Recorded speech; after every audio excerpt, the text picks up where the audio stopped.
नमस्कार शेतकरी मित्रांनो, आजच्या व्हिडिओमध्ये आपण पाहणार आहोत स्लरी कशी बनवायची।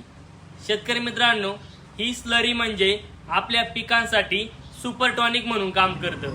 महत्त्वाचं म्हणजे कमी खर्चामध्ये जास्त उत्पन्न भेटतं। शेतकरी मित्रांनो, आपल्याला स्लरी बनवताना 200 लिटरचं बॅलर घ्यायचे आहे, त्यामध्ये 200 लिटर पाणी घ्यायचे आहे आणि आपल्याला त्यामध्ये बेसन पीठ टाकायचे आहे, आपल्याला त्यामध्ये 2 किलो आणि आपल्याला काळा गुळ घ्यायचा आहे गावरान, त्यामध्ये 4 किलो आणि आपल्याला त्यामध्ये गाईचं गोमूत्र घ्यायचे आहे 10 लिटर आणि आपल्याला गाईचं ओलं शेण घ्यायचे आहे आपल्याला 10 किलो आणि आपल्याला झाडाखालची माती घ्यायची आहे आपल्याला 1 किलो आणि आपल्याला त्यामध्ये इविका गोल्ड टाकायचे आहे 1 किलो।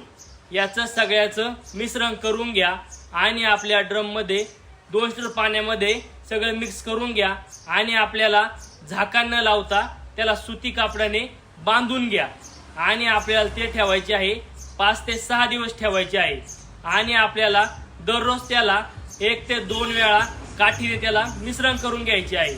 त्यानंतर 8व्या ते 9व्या दिवशी ही स्लरी आपल्याला पिकाला सोडायची आहे। शेतकरी मित्रांनो, खूप महत्त्वाचा व्हिडिओ आहे, 100% तुम्ही वापर करा। धन्यवाद।